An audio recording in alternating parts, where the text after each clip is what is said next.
தொடர்ச்சி பார்த்திங்கன்னா டங்ஷன் போராட்டங்களாக இருக்கட்டும், அதேமாதிரி ராமநாதபுரத்தில் இப்போது ஹைட்ரோ கார்பன் திட்டத்துக்காக மக்கள் வெளியேறணும், அங்கே இருக்க நிலங்களை வந்து எடுக்கிறதா இருக்கட்டும், பரந்தூர் விமான நிலையம் தொடர்ச்சி அப்படி நடக்கிறதுக்கான காரணம் அதாவது என்னென்னா, இப்போ நம்ம அரசியலமைப்பு சட்டத்தில் வந்து ஆர்டிகல் 39B அப்படின்னு ஒன்று இருக்குது. அதாவது என்னென்னா, இந்த டைரக்டிவ் பிரின்சிபல்ஸ் அப்படின்னு சொல்லுவாங்க, அரசுக்கான வழிகாட்டு நெறிமுறை அப்படின்னு. இப்போ இது குறித்து அம்பேத்கர் வந்து பேசும்போது, அதாவது இந்த டைரக்டிவ் பிரின்சிபல்ஸை வந்து நீங்கள் கோர்ட்டில் போய் கேஸ் ஃபைல் பண்ணி இதெல்லாம் இம்ப்ளிமெண்ட் பண்ணுங்கன்னு சொல்ல முடியாது. அதுக்கான ஒரு பார் வந்து பார்த்தீங்கன்னா அரசியலமைப்பு சட்டத்தில் இருக்கு.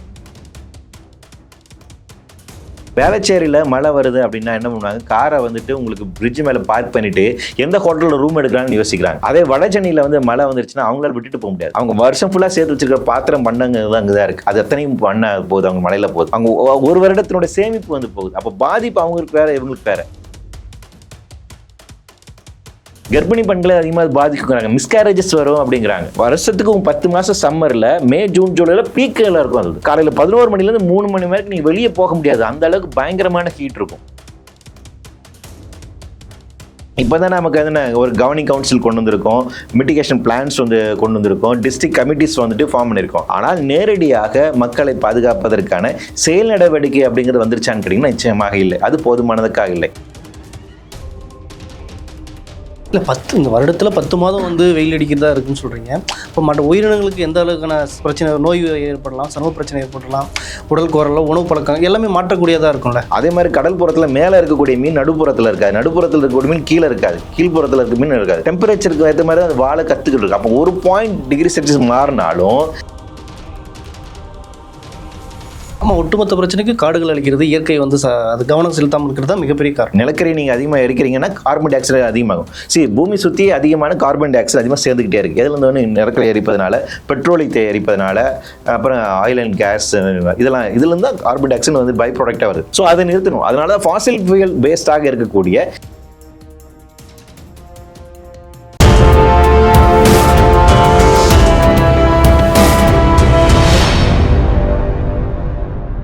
யூ தமிழ் நேயர்களுக்கு வணக்கம். இன்று நம்மோடு இருப்பவர் பூ உலகின் நண்பர்கள் குழுவின் வெற்றி செல்வன் அவர்கள் வந்திருந்தார். வணக்கம் சார். வணக்கம். தொடர்ச்சி பார்த்திங்கன்னா டங்ஷன் போராட்டங்களாக இருக்கட்டும், அதேமாதிரி ராமநாதபுரத்தில் இப்போது ஹைட்ரோ கார்பன் திட்டத்துக்காக மக்கள் வெளியேறணும், அங்கே இருக்க நிலங்களை வந்து எடுக்கிறதா இருக்கட்டும், பரந்தூர் விமான நிலையம் தொடர்ச்சி அப்படி நடக்கிறதுக்கான காரணம் அதாவது என்னென்னா, இப்போ நம்ம அரசியலமைப்பு சட்டத்தில் வந்து ஆர்டிகல் 39B அப்படின்னு ஒன்று இருக்குது. அதாவது என்னென்னா, இந்த டைரக்டிவ் பிரின்சிபல்ஸ் அப்படின்னு சொல்லுவாங்க, அரசுக்கான வழிகாட்டு நெறிமுறை அப்படின்னு. இப்போ இது குறித்து அம்பேத்கர் வந்து பேசும்போது, அதாவது இந்த டைரக்டிவ் பிரின்சிபல்ஸை வந்து நீங்கள் கோர்ட்டில் போய் கேஸ் ஃபைல் பண்ணி இதெல்லாம் இம்ப்ளிமெண்ட் பண்ணுங்கன்னு சொல்ல முடியாது. அதுக்கான ஒரு பார் வந்து பார்த்தீங்கன்னா அரசியலமைப்பு சட்டத்திலே இருக்குது. அதை மீறி எதற்காக இதை வைத்திருக்கிறீர்கள் அப்படின்னு அம்பேத்கர்கிட்ட கேட்குறாங்க. அப்போ அவர் என்ன சொல்கிறாருன்னா, இந்தியா வந்து ஒரு சோஷியல் டெமோக்ரஸியாக வந்து வளரணும் அப்படின்னு, அதுதான் இந்த கான்ஸ்டியூஷனுடைய நோக்கம். அப்படி சோஷியல் டெமோக்ரஸியாக அது வளர வேண்டும் என்றால் அரசுக்கு சில வழிகாட்டு நெறிமுறை இருக்க வேண்டும். அந்த வழிகாட்டு நெறிமுறை தான் இந்த டைரக்டிவ் பிரின்சிபல்ஸ் அப்படின்னு சொல்கிறார், டைரக்டிவ் ஸ்டேட் பிரின்சிபல்ஸ். அதில் ஆர்டிகல் 39B, அந்த 39B ரொம்ப முக்கியமானது. அந்த 39B என்ன பார்த்தீங்கன்னா, இந்தியாவினுடைய இயற்கை வளங்களை பற்றி பேசுது. மெட்டீரியல் ரிசோர்ஸ் அப்படிங்கிற வார்த்தையை வந்து பயன்படுத்துவாங்க. அரசனுடைய மேண்டேட் என்னென்னா, எந்த ஒரு அரசாங்கம் இருந்தாலும் இந்த நாட்டினுடைய இயற்கை வளங்கள், அதனுடைய பயன்பாடு என்பது அனைத்து மக்களுக்கும் போய் சேருகின்ற வகையில், அந்த காமன் குட் அப்படிங்கிற வார்த்தையை வந்து இதில் பயன்படுத்துவாங்க. அப்போ அனைத்து மக்களுக்கும் சமமாக போய் சேருகின்ற வகையில் அரசனுடைய செயல்பாடு இருக்க வேண்டும். இதுதான் இந்த நாட்டினுடைய கனிம வளம், இயற்கை வளம் குறித்தாக அரசியலமைப்பு சட்டம் சொல்லக்கூடிய விஷயமாக இருக்குது. இப்போ 90கள் வரைக்குமே இது இப்படி தான் இருந்துச்சு. அட்லீஸ்ட் வந்து நம்மகிட்ட வந்து எல்லாமே நேஷனலைசேஷன் தான் இருந்துச்சு. தண்ணியை வந்து நம்ம தனியார்கிட்ட நம்ம வந்து கொடுக்கல. இங்கே இருக்கக்கூடிய இயற்கை வளங்கள் எல்லாமே அரசோட சொத்தாக தான் இருந்துச்சு. அது நிலக்கரியாக இருந்தாலும் சரி, பெட்ரோலாக இருந்தாலும் சரி வந்து பார்த்தீங்கன்னா அரசு மட்டும்தான் அதில் எடுப்பாங்க. ONGSக்கு மட்டும்தான் அந்த இது இருந்துச்சு, NLCக்கு மட்டும்தான் அந்த அதிகாரம் இருந்துச்சு. 90களுக்கு பின்பாக இந்த நிலைமை அப்படிங்கிறது மாற ஆரம்பிக்குது, தனியார்கிட்ட கொடுக்க ஆரம்பிக்கிறாங்க. அப்போ தனியாரும் இனிமேல் ஹைட்ரோ கார்பன்ஸ் எடுத்துக்கலாம், பெட்ரோல் எடுத்துக்கலாம், நிலக்கரி எடுக்கலாங்கிற நிலைமை வர ஆரம்பிக்குது. அப்போ அதுக்கேற்ற மாதிரி சட்டங்களை மாற்றி அமைக்கிறாங்க. எங்கெங்கெல்லாம் கனிம வளங்கள் இருக்குன்னு கண்டுபிடிக்க ஆரம்பிக்கிறாங்க. அந்த பகுதியில் இருக்கக்கூடிய இடங்கள்லாம் போய் எக்ஸ்ப்ளாய்ட் பண்ணுவதற்கான ஒவ்வொரு புதிய திட்டங்கள் வருது. அந்த திட்டங்களை நடைமுறைப்படுத்துகின்ற போது மக்களை வெளியேற்றுகின்ற வகை செயல்பாடுகள் வர ஆரம்பிக்கும். ஆனால் ஒரு பக்கம் அப்படி இருந்தாலும் நாடு வளர்ச்சி ஆகணும், மக்கள் பொருளாதார ரீதியாக மேம்படணும்னா இதுக்கெல்லாம் இந்த மாதிரி திட்டங்களாக தேவைன்னு தானே ஒரு பக்கம் சாரர் கேட்குறாங்க. இல்லை, அது உண்மைதான். ஆனால் அது அப்படி நடந்திருக்கா அப்படின்னு கேட்குறதா. இப்போ இந்த இயற்கை வளங்கள் இப்போ கடந்த ஒரு கிட்டத்தட்ட 30 வருஷம் ஆச்சு நமக்கு குளோபலைசேஷன் வந்து நடைமுறைக்கு வந்து, உலகமயம் பொருளாதார கொள்கை நடைமுறைப்படும். அப்படி நடந்திருக்கா? கடந்த 30 ஆண்டுகளாக தொடர்ச்சியாக நீங்கள் கடைபிடித்து வைத்திருக்கக்கூடிய இந்த பொருளாதார சிந்தனை காரணம் வளர்ச்சி ஏற்பட்டிருக்கான்னு கேட்டீங்கன்னா, தமிழ்நாடு நல்ல மற்ற மாநிலங்கள் தமிழ்நாடு நல்ல முன்னேறிய மாநிலங்களாக தான் அது இந்த கடைசி 30 வருஷம் நடந்த குரோத்தின் ஆஸ்பெக்ட்லேருந்து கிடையாது. அது நமக்கு வந்து 60கள்ல இருந்து ஏற்படுத்தக்கூடிய மாற்றங்கள் அப்படிங்கிறதுன அடிப்படையில இருந்து தான் நடந்த ஒரு நிகழ்ச்சி. அப்போ என்னன்னா, இந்த பொருளாதார போக்கு அப்படிங்கிறது இன்இக்வாலிட்டி தான் வந்து அதிகப்படுத்திருக்கு. இன்இக்வாலிட்டி அதிகப்படுத்துறத வெல்த்தை வந்து ஒரு பக்கத்தில் போய் அதிகமாக சேர்த்துருக்கு. 1% மக்கள் வந்து இந்தியாவில் இருக்கக்கூடிய 1% மக்கள் 60% வளங்களை அவங்க கண்ட்ரோல் வச்சிருக்காங்க. அப்போ இந்த இன்இக்வாலிட்டி தான் அதிகம். அப்போ மீதி இருக்கக்கூடிய 40% ரிசோர்ஸை தான் மீதி இருக்கக்கூடிய மக்கள் தங்களுக்குள்ள பிரித்து கொண்டு கொடுக்குறாங்க. அப்போ இந்த டிஸ்பாரிட்டியை வந்து உருவாக்கியிருக்கு. அப்போ இதை எப்படி வளர்ச்சியும் சொல்ல முடியும்? ஒன்று. ரெண்டாவது பிரச்சனை, நீங்கள் இயற்கை வளங்களை கமாடிட்டியாக பார்க்கக்கூடிய இந்த போக்கு இருக்கு இல்லையா, அது வெறும் விற்பனை பண்டமாக மட்டும் பார்க்குறீங்களா? அந்த போக்கு என்னன்னா எதிர்காலத்தில் இன்னும் பிரச்சனைகள் அதிகமாக உண்டாகும். ஏன்னா இன்னைக்கு காலநிலை மாற்றம் மிகப்பெரிய பிரச்சனையாக இருக்குது, குளோபல் வார்மிங் பெரிய பிரச்சனையாக இருக்குது. அப்படி இருக்கும்போது அடுத்த 25 ஆண்டுகளில் இந்தியா என்னவா இருக்குங்கிற ஒரு கேள்வி இருக்கு இல்லைங்களா? கடுமையான வறட்சியும் கடுமையான வெயிலும் இருக்கக்கூடிய ஒரு இடமாக மாறும். அப்போ அதை எதிர்கொள்ள வேண்டும் என்றால் உங்களுக்கு இயற்கை வளங்கள் தேவை, காடுகள் நமக்கு வந்து தேவை. கனிமங்களுக்காக இந்த காடுகளை அழித்து விட்டு இந்த இயற்கை வளங்களை அழித்து விட்டு நம்ம வந்து ஒரு அர்பன் கான்கிரீட்டை வந்து கொண்டு வரோம் அப்படின்னா எதிர்காலத்தில் இங்கே மனிதர்களே வாழ முடியாது. அப்போ அதை நோக்கி பார்க்குறோம். அப்போ சுற்றுச்சூழல் பார்வையிலும் சரி, பொருளாதார பார்வையிலும் சரி, இந்த திட்டங்கள் அப்படிங்கிறது நிச்சயமாக ஆபத்து தான் ஏற்படுத்தும். இப்போ டங்ஸ்டன் பரந்தூர் விமான நிலையம் மற்ற இதெல்லாம் வந்து ஆபத்து தான் ஏற்படுத்தக்கூடாதுன்றீங்களா? ஆமாம். இப்போ டங்ஸ்டன் பொறுத்த, இப்போ கனிமங்கள் அப்படிங்கிறது ஒரு ஆஸ்பெக்ட். இப்போ வந்து பரந்தூர் மாநிலம் பொறுத்து நம்ம ஏன் எதுக்குறோம் அப்படின்னு இருந்தீங்கன்னா, கிட்டத்தட்ட நீங்கள் வந்து 5000 ஏக்கர் நிலமங்களை வந்துட்டு பார்த்தீங்கன்னா அவ்வளவும் இருக்க நீர்நிலைகளும் வந்து பசுமை சார்ந்து இருக்கக்கூடிய வயல்வெளிகள், அதை நீங்கள் அழிக்கிறீங்க அப்படின்னா சென்னையினுடைய அந்த வாழும் கெப்பாசிட்டியாக நீங்கள் வந்து காலி செய்கிறீங்கன்னு அர்த்தம். இப்போ சென்னை வந்து பார்த்தீங்கன்னா ஆல்ரெடி வந்து லீஸ்ட் கிரீன் கவர் ஏரியாவாக இருக்குது. சென்னை வந்து பார்த்தீங்கன்னா பசுமை பரப்புங்கிறதே இல்லை.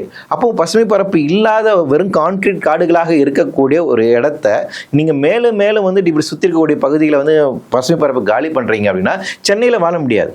ஒரு ஆய்வு வந்து சொல்லுது, மெக்கன்சன் இன்ஸ்டியூட் ஆய்வு என்ன சொல்கிறாங்கன்னு பார்த்தீங்கன்னா 2020 வந்து ஒரு ஆய்வு இருக்கை. அந்த மெக்கன்சன் இன்ஸ்டியூட் ஆய்வு என்ன சொன்னால், இந்தியாவில் 2030ஆம் ஆண்டுக்கு பின்பாக ஏசி இல்லாமல் வாழ்வது பெரும் பிரச்சனையாக இருக்காங்க.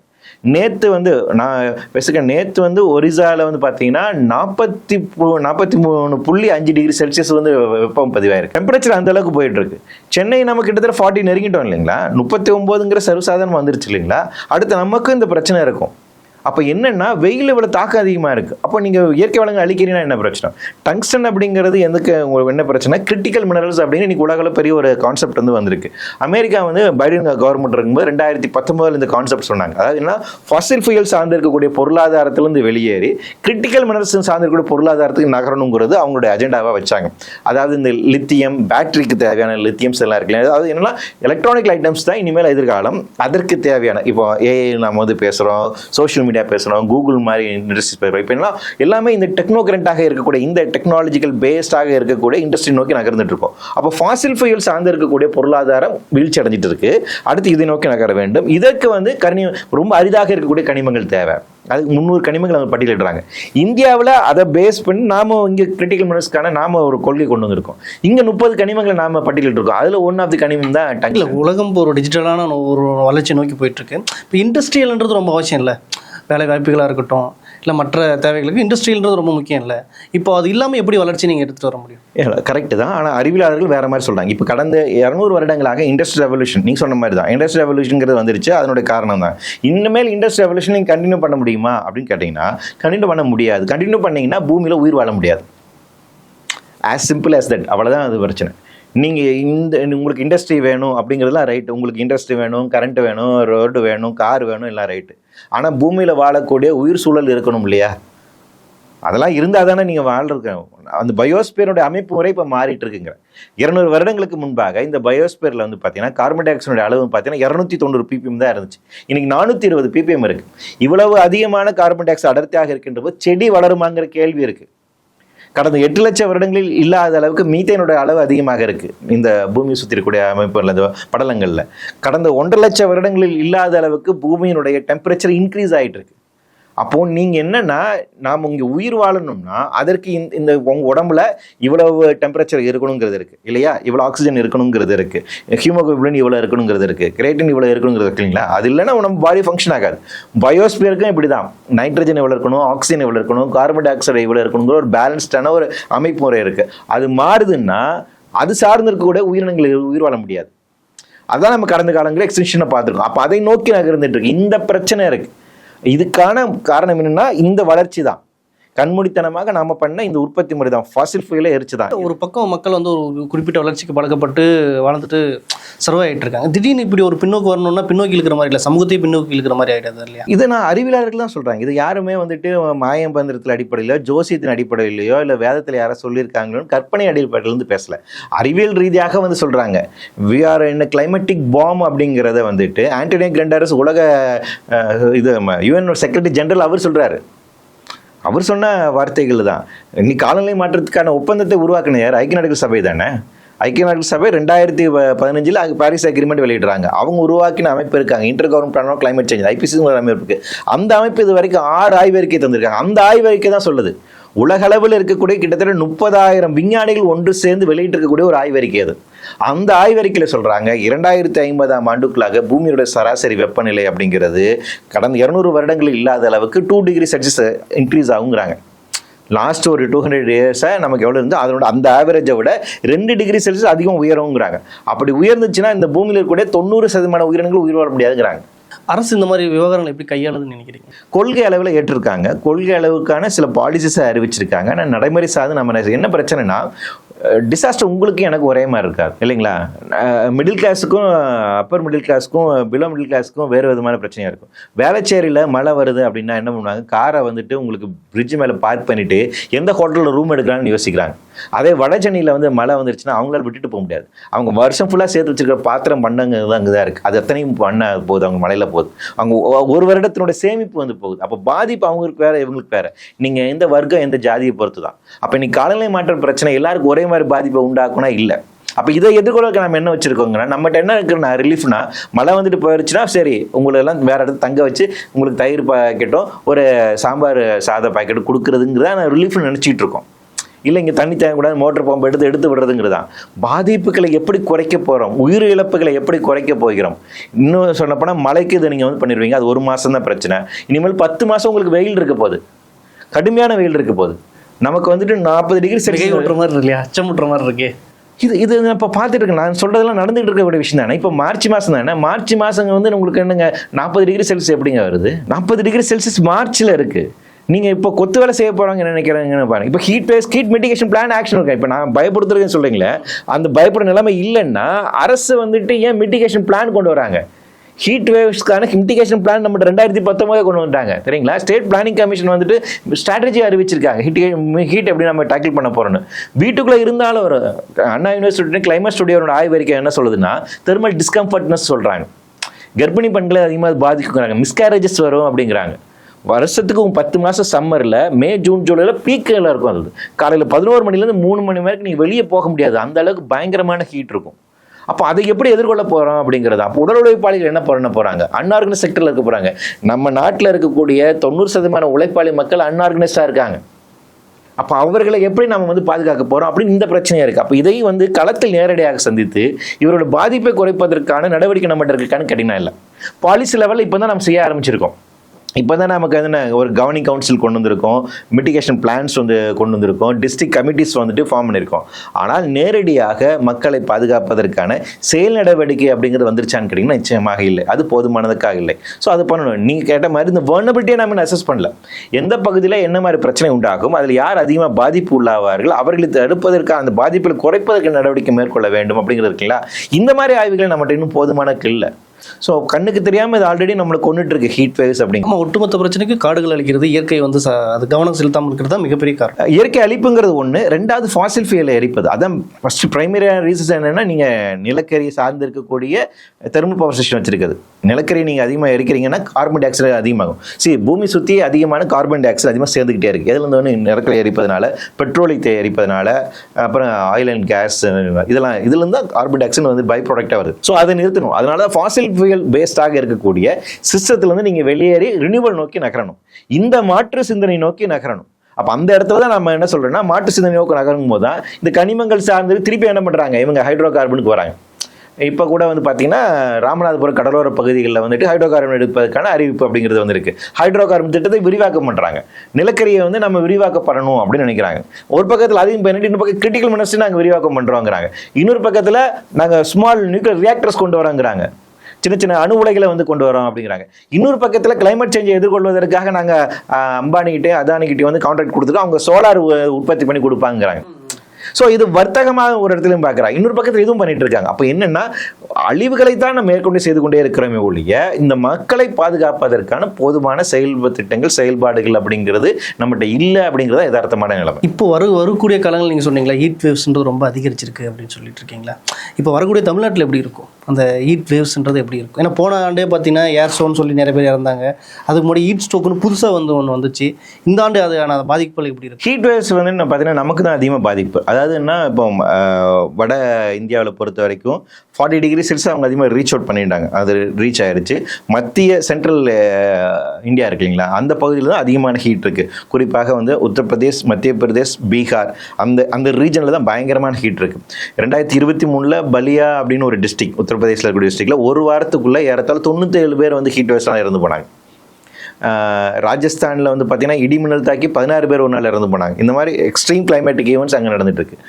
ஹீட் வேவ்ஸ் அவங்களோட நமக்கு அதிகமான பாதிப்பு உண்டாகும். ஏன்னா நம்ம கடலோர மாவட்டம் இருக்குது. நீங்கள் குறிப்பிட்டீங்களா அந்த ஏர் ஷோவில் வந்து ஒரு 5 பேர் இறந்து போனாங்கன்னா அது வந்து என்னென்னா அன்றைக்கி டெம்பரேச்சர் இன்க்ரீஸ் ஆனது ஒரு காரணம் இல்லை. அன்றைக்கி டெம்பரேச்சர் பார்த்தீங்கன்னா 34 டிகிரி செல்சியஸ் தான் இருக்குது. 34க்கு யாரும் சாக மாட்டாங்க.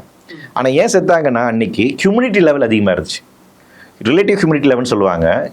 காற்றில் ஈரப்பதம் எந்த அளவுக்கு இருக்குன்னு. காற்றில் ஈரப்பதம் அதிகமாக இருக்குது, டெம்பரேச்சர் அதிகமாக இருக்குது அப்படின்னா உங்களுக்கு வேர்க்காது.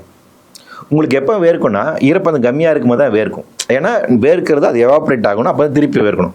வேர்வங்கிறது எப்படி வேலை செய்யணும், அதிகமாக ஹீட் இருக்குது, பாடி கூல் பண்ணுறதுக்கான ஒரு மெக்கானிசம். இது வந்து நம்ம எவல்யூஷன் அடாப்ட் ஆகிருக்கு ஒரு முக்கியமான ஒரு இது உண்டு. என்னோட நரம்பு மண்டலம், என்னோட தோல், மூளை இது மூன்றுமே சேர்ந்து வேலை செய்யும். என்னோட தெர்மோ ரெகுலேஷன் அதுக்கு வந்து பேர். இந்த பாடியோட டெம்பரேச்சர் அதுதான் பேலன்ஸ் பண்ணுது. உங்களுக்கு ஹியூமிடிட்டி லெவல் அதிகமாகுதுன்னு பார்த்தீங்கன்னா மீண்டும் உங்களுக்கு வேர்க்காது. ஏன்னா ஈரப்பதம் இருக்கிறதுனால திருப்பி வேர்க்காது. அப்போ வேர்க்கவும் செய்யலை, டெம்பரேச்சரும் இன்க்ரீஸ் ஆகுதுன்னா உங்களோட மெட்டபாலிசம் கொலாப்ஸ் ஆகும். அப்படி தான் அவங்க இறந்து போனாங்க. இல்லை இந்த வருடத்தில் 10 மாதம் வந்து வெயில் அடிக்கிறதா இருக்குன்னு சொல்கிறீங்க. இப்போ மற்ற உயிரினங்களுக்கு எந்த அளவுக்கான பிரச்சனை, நோய் ஏற்படலாம், சர்ம பிரச்சனை ஏற்படலாம், உடல் குரலோ, உணவு பழக்கம் எல்லாமே மாற்றக்கூடியதாக இருக்கும்ல? ஆமாங்க. ரொம்ப சின்ன ஃபார் எக்ஸாம்பிள் நீங்கள் கோழியை அடகாக்கிறது பார்த்துருக்கீங்களா, முட்டையை அது பேலன்ஸ் பண்ணிகிட்டே இருக்கும். அந்த டெம்பரேச்சர் உருவாகக்கூடிய எல்லா கருக்களுமே ஆண் கருவாக இருக்காது, எல்லாமே பெண் கருவாக தான் இருந்து பெண் கருவாக இருந்து குறிப்பிட்ட வாரத்துக்கு பின்னாடி தான் ஆண் கருவாக மாறும். அப்படி மாறினா அந்த டெம்பரேச்சர் பேலன்ஸாக இருக்கும். நீங்கள் நினச்சி பாருங்கள், ஒரு ஸ்பீசிஸில் கம்ப்ளீட்டாக எல்லாம் ஃபீமேல் மட்டும்தான் இருக்குது. அந்த ஸ்பீசிஸ் என்ன ஆகும்? ஒரு 0.5 டிகிரி செல்சியஸ் மாறினாலும் பிரச்சனை. நீங்கள் ஆற்று மீன் வந்து கடலில் இருக்காது, கடல் மீன் ஆற்றுல இருக்காது. ரெண்டுத்துக்கான கெமிஸ்ட்ரி வேறு இல்லைங்களா? அதனோட pH வேல்யூ வேறு, இதோட வேல்யூ வேறு. அதே மாதிரி கடல் புறத்தில் மேலே இருக்கக்கூடிய மீன் நடுப்புறத்தில் இருக்காது, நடுப்புறத்தில் இருக்கக்கூடிய மீன் கீழே இருக்காது, கீழ்ப்புறத்தில் இருக்க மீன் இருக்காது. டெம்பரேச்சருக்கு ஏற்ற மாதிரி அது வாழை கற்றுக்கிட்டு இருக்கு. அப்போ 1 டிகிரி செல்சியஸ் மாறினாலும் இந்த உயிரினங்கள் இருக்காது, அல்லது அது சார்ந்து இருக்கக்கூடிய சாப்பிடக்கூடிய உயிரினம் இல்லாமல் போகும். கோரல் ரீஃப்ஸ் இல்லைன்னு வைங்களேன், பவளப்பாறைகள்னா பிற உயிரினங்கள் இருக்காது, அழிஞ்சிடும். அதை சார்ந்து இருக்கக்கூடிய விஷயங்கள். அப்போ என்னன்னா சின்ன அளவிலான மாற்றம் நிகழ்ந்தாலும் பல உயிரினங்கள் அழிந்து போகுது. இது ஒரு தொடர் நிகழ்வாக ஆகிடும். அதுதான் எக்கோசிஸ்டத்தோட கொலாப்ஸுங்கிறோம். அந்த எக்கோசிஸ்டம் கொலாப்ஸ் ஆகுதுன்னா அது சார்ந்து இருக்கக்கூடிய உயிரினங்கள், இப்போ தேனீக்கள், பூச்சிகள் இல்லை அப்படின்னா நம்ம விவசாயம் பண்ண முடியாது இல்லைங்களா? அப்போ அந்த டெம்பரேச்சர் சேஞ்ச் அது இறந்து போகுதும். அப்போ அது சார்ந்து இருக்கக்கூடிய, அதை சாப்பிடக்கூடிய பறவைகள் இனங்கள் அழிந்து போகும். நமக்கு உணவு உற்பத்தியில் வந்து பெரிய பிரச்சனை வரும். அப்போ என்ன ஆகும்? உணவு தட்டுப்பாடு ஏற்படும், நீர் தட்டுப்பாடு ஏற்படும், சோஷியல் அண்டர்ஸ்ட்ரெஸ் உருவாகும், மென்டல் ஸ்ட்ரெஸ் வந்து உண்டாக்கும், சிவில் வார் வந்துட்டு உண்டாகும், முரண்பாடுகள் அதிகரிக்கும். ஸோ இந்த இது மாதிரி ஒரு செயின் ரியாக்ஷன் மாதிரி தான். ஒரு பிரச்சனை இன்னொரு பிரச்சனைக்கு காரணமாக அமைந்து கொண்டே இருக்கும். இந்த பிரச்சனையை நோக்கி தான் நம்ம வந்து நகர்ந்துட்டு இருக்கோம். ஸோ இது வந்து என்ன அப்படின்னு பார்த்தீங்கன்னா, இது ஒரு இடத்துல ஒரு செக்டர் மட்டும் தான் பாதிப்பா அப்படின்னு கேட்டிங்கன்னா இல்லை. ஹெல்த் வைஸ் வந்து நமக்கு பாதிப்பு இருக்கும், உணவில் நமக்கு வந்து பாதிப்பு ஏற்படுத்தும், நீரில் வந்து பாதிப்பு, எக்கனாமிக்ல நோய் தொற்றுகளும் அதிகமாக, வெக்டர் பார்ன் டிசீஸ் அதிகமாக இருக்கும் சார். கொசு சார்ந்து இருக்கக்கூடிய நோய்கள் அதிகமாக இருக்கும். ஏன்னா இந்த டெம்பரேச்சர் இன்க்ரீஸ் வந்து அதிகமான கொசு உற்பத்திக்கு ஒரு காரணமாக இருக்கும். ஸோ அது ஒரு முக்கியமான பிரச்சனையாக இருக்கும் நமக்கு தானே. வேறு ஜுனாடிக் டிசீஸ்ன்னு அதிகரிக்கலாம், கொரோனா போன்ற வேறு விதமான நோய்கள் வருவதற்கான வாய்ப்புகளுமே இருக்குது. அதுவும் தான் சொல்கிறாங்க வந்துட்டு. ஸோ அப்போ இதுதான், அதாவது இது நாள் வரைக்கும் நீங்கள் பார்த்துருந்த உலக அமைப்பு இருக்கீங்களா, அது இனிமேல் இருக்காது. முற்றிலும் வேறு விதமான ஒரு புதிய உலக அமைப்புக்கு நம்ம மாறிட்டு இருக்கோம். உலக நாடுகளில் சீரியஸாக கவனிக்கிறாங்களா?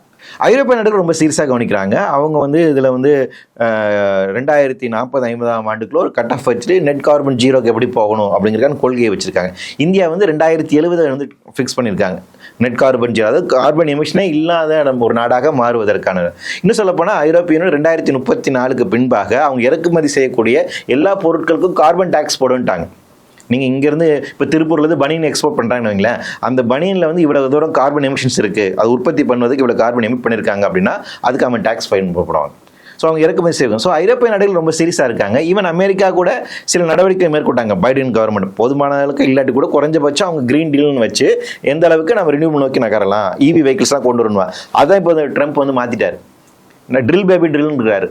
ஆயில் அண்ட் கேஸ் இண்டஸ்ட்ரி நாங்கள் கண்டினியூ பண்ணுவோம், இவி வெஹிக்கிள்ஸ் மட்டும்தான் கொண்டு வரணுங்கிறத பாலிசியை நாங்கள் தூக்கி போடுவோம், ஆட்டோமொபைல்ஸ் இண்டஸ்ட்ரி கொண்டு வருவோம் அப்படின்னு எல்லாத்தையும் தலைகளாக மாற்றிட்டு வர. பைடன் வெளியே போகும்போது இது தான் குறிப்பிட்டு பேசினார், இதெல்லாம் ரொம்ப பிரச்சனையாக இருக்க போகுதுன்னு சொல்லிட்டு. ஸோ இப்போ இன்னைக்கு அமெரிக்காவை நீங்கள் கண்ட்ரோல் பண்ணலை அப்படின்னா இந்த பூமி காப்பாற்ற முடியாது. ஏற்கனவே மெக்சிகோ அந்த மாதிரி இடங்களில் காட்டுத்தீ பயங்கரமாக பரவிட்டு இருக்கு, ஆனால் சீரியஸாக கவனிக்க மாட்டோம். ஆமாம், லாஸ் ஏஞ்சல்ஸில் அவங்க பெரிய பாதிப்புகளுக்கான ஆப்ஸ் மலைக்கு இந்த பக்கம் வந்து உங்களுக்கு காட்டுத்தீ இருக்குது, இந்த பக்கம் பயங்கரமான குளிர் இருக்குது. இது ரெண்டையும் தான் அமெரிக்கா வந்து பார்த்துச்சு. ஆனால் அதற்கு பின்பாக கிளைமேட் சேஞ்ச் அவர் டினை பண்ணுறாரு. அமெரிக்க பிரசிடென்ட் என்ன பண்ணுறாரு, நாசா மற்றும் வேறு ஆய்வுக்கூடங்களில் இருக்கக்கூடிய கிளைமேட் சேஞ்ச் பண்ணக்கூடிய ஆய்வு விஞ்ஞானிகளை வந்துட்டு வெளியே அனுப்பிட்டாங்க, லேஃப் கொடுத்து அனுப்பிட்டாங்க. உன் ஆய்வெல்லாம் போதும் அப்படின்ட்டாங்க. ஸோ கிளைமேட் சேஞ்சுக்கு டினை பண்ணக்கூடிய இடத்துக்கு அவங்க வந்து போகிறாங்க. ஸோ அந்த நாட்டினுடைய ஒரு நேஷனலிசம் இருக்குல்லையா, அந்த தேசிய வெறி இருக்குங்களா, அதனோட உச்சபட்சமாக இந்த சயின்ஸை மறுக்கிறதுக்கு போகிறாங்க. இது என்ன பண்ணுன்னா அவங்கள மட்டும் பாதிக்காது, ஒட்டுமொத்த உலகத்தையும் பாதிக்கும். ஏன்னா அவங்க வெளியேற்றக்கூடிய கார்பன் வந்து அதிகமான ஹீட்டை வந்து உருவாக்கும். இப்போ கடந்த ஒரு 10 வருடங்களாக இருக்கக்கூடிய சீ லெவல் ரைஸ் இருக்கு இல்லைங்களா, கடல் மட்ட உயர்வுங்கிறது அதிகரிச்சிருக்குங்கிறாங்க, எதிர்பார்த்ததை விட அதிகரிச்சுக்கிறாங்க. ஏன்னா கடல் எக்ஸ்பேண்ட் ஆகிட்டு இருக்குங்கிறாங்க, தெர்மல் எக்ஸ்பான்ஷன் நடந்துட்டு இருக்கு இன்னைக்கு கடலில்.